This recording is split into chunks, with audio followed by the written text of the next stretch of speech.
क्या आप जानते हैं श्री राम का जन्म किस दिव्य मुहूर्त में हुआ था? यह कथा केवल कहानी नहीं, एक आध्यात्मिक रहस्य है। पवित्र चैत्र का महीना था। नौमी तिथि थी। शुक्ल पक्ष और भगवान का प्रिय अभिजीत मुहूर्त था। दोपहर का समय था। न बहुत सर्दी थी, न धूप थी।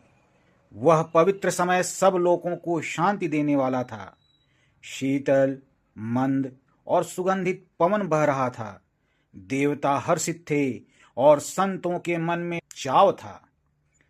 वन फूले हुए थे, पर्वतों के समूह मणियों से जगमगा रहे थे और सारी नदियां अमृत की धारा बहा रही थी।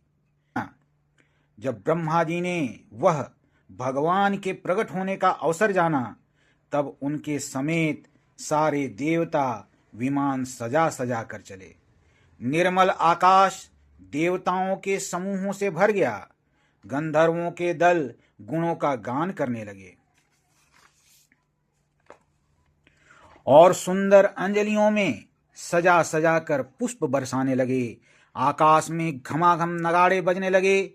नाग, मुनि और देवता स्तुति करने लगे और बहुत प्रकार से अपनी अपनी सेवा भेंट करने लगे।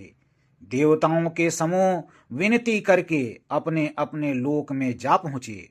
समस्त लोकों को शांति देने वाले जगत आधार प्रभु प्रकट हुए।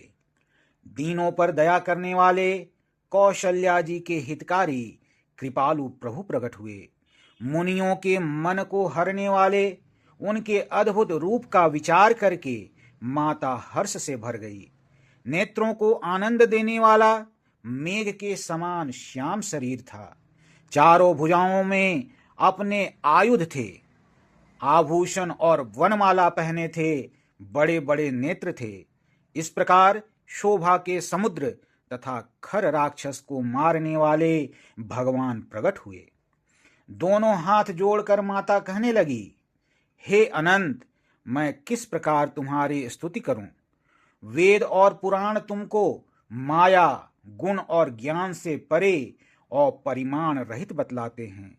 श्रुतियां और संतजन दया और सुख का समुद्र, सब गुणों का धाम कहकर जिनका गान करते हैं, वही भक्तों पर प्रेम करने वाले लक्ष्मीपति भगवान मेरे कल्याण के लिए प्रकट हुए हैं।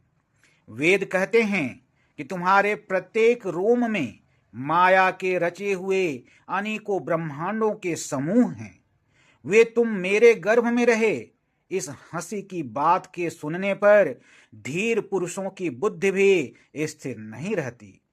जब माता को ज्ञान उत्पन्न हुआ, तब प्रभु मुस्कुराए। वे बहुत प्रकार के चरित्र करना चाहते हैं, अतः उन्होंने पूर्व जन्म की सुंदर कथा कहकर माता को समझाया, जिससे उन्हें पुत्र का वात्सल्य प्रेम प्राप्त हो, भगवान के प्रति पुत्र भाव हो जाए। माता की वह बुद्धि बदल गई। तब वह फिर बोली, हे तात, यह रूप छोड़कर अत्यंत प्रिय बाल लीला करो। मेरे लिए यह सुख परम अनुपम होगा। माता का यह वचन सुनकर देवताओं के स्वामी सुजान भगवान ने बालक रूप होकर रोना शुरू कर दिया। तुलसीदास जी कहते हैं, जो इस चरित्र का गान करते हैं वे श्री हरि का पद पाते हैं और फिर संसार रूपी कूप में नहीं गिरते। ब्राह्मण, गौ, देवता और संतों के लिए भगवान ने मनुष्य का अवतार लिया।